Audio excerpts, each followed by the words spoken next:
Now if we head back and reload, and now if we check this box, we can see that the HTML element is now hidden from us, but we can see the check uncheck box, and if we uncheck it, the HTML element returns back again.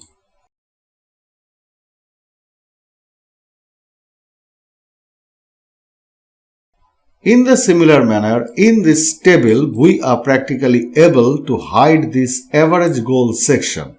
And how is it? Let's head back to our text editor and into this individual HTML table. First of all, we will be creating this input type checkbox here.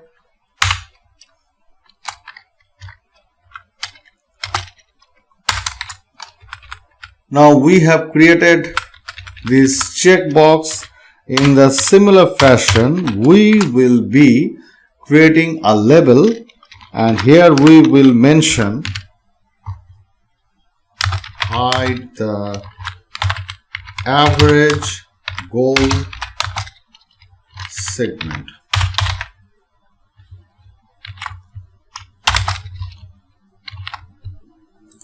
And within this checkbox, we will be creating this ng model, and we will be naming it as hide goals. There it goes.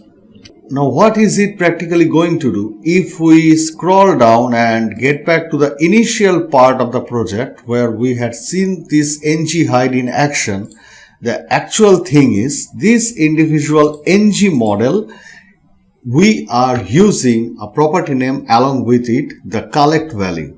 Now this collect value name, the purpose of ng model is to fetch any kind of input provided by an user, and with that input value, it practically binds itself along with a variable into the controller section and create a definite model name along with it. So this collect value, it is practically creating a model name, and the same thing is being updated whenever we are making changes to this checkbox.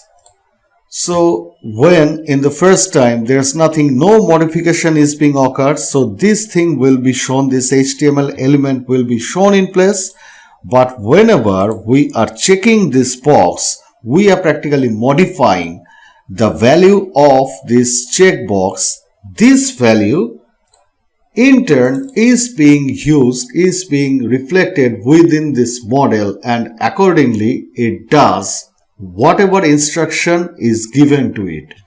That is why this individual hello cruel word, it disappears or it is hidden whenever the value of this individual input type checkbox is being modified. So this will be the same procedure in case of this table element. We are targeting this average goal segment here, and we had created the corresponding model name hide goals. We will be just copying it, and here within this th section where we had made usage of this average goal, here we will be using this ng hide directive, and as the name we will be making usage of it, this hide goals name, model name, right over here. And we will be doing the same in case of this td element. We will be creating this ng hide, and we will be naming it as hide goals. Press Ctrl S. Now if we head back to our project and reload, we can see that this hide the average goal segment is been created. Now if we check this box, we can see that the average goal column is practically gone. Have a closer look again. Whenever we are unchecking the box, this average goal column section is visible to us. But whenever it is checked, the checkbox is checked right now and the average goal section is gone. So this is how we are practically free. We are practically able to create, to hide or to show any kind of elements into our project whatever we want and whenever we want. This is the thing ng hide and the ng show directive. Hope you guys have liked this tutorial. If you guys have liked this tutorial, then do not hesitate to hit that red subscribe button down below. Hope to see you guys in our next tutorial. Till then, bye.